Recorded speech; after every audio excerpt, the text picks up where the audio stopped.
பாருங்க, இந்த திருப்தி இல்லாத வாழ்க்கைக்கு ஒரு நல்ல அடையாளம் என்ன தெரியுமா? ஒரு மனுஷன் திருப்தி இல்லாமல் இருக்கிறான்னா அடையாளம் என்னன்னா, எல்லாத்தையும் குறை சொல்லிக்கிட்டே இருப்பான். அப்பா அம்மாவை பார்த்தா ஒரு குறை, சாப்பாடை பார்த்தா ஒரு குறை, காலேஜில் சேர்ந்த பிறகு எனக்கு அது சரியில்லை, இது சரியில்லை, அதை படிக்க முடியல, இதை படிக்க முடியல, பாடம் நடத்துகிறவங்க சரியில்லை, எல்லாரும் சரியில்லை, இவர் ஒருத்தர் தான் சரி. என்றைக்கு ஒருத்தன் இப்படி எல்லாம் சரியில்லை சரியில்லை சரியில்லை திருப்தி இல்லாமல் இருக்கிறானோ, அவனுடைய லைஃப்பை பார்த்தீங்கன்னா அவன் தேவையில்லாத இடங்களில் தன் லைஃப்பை கொண்டு போய் வீணாக்கிடுவான்.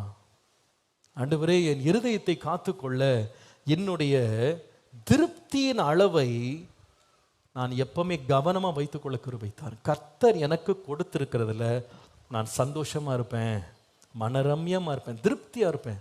கர்த்தர் கொடுத்த எல்லாமே எனக்கு நன்மை தான். அதை நான் நன்மையோடு ஏற்றுக்கொள்வேன், சந்தோஷமா ஏற்றுக்கொள்வேன், அதுல மனரம்யமா இருப்பேன். ஹல்லேலூயா.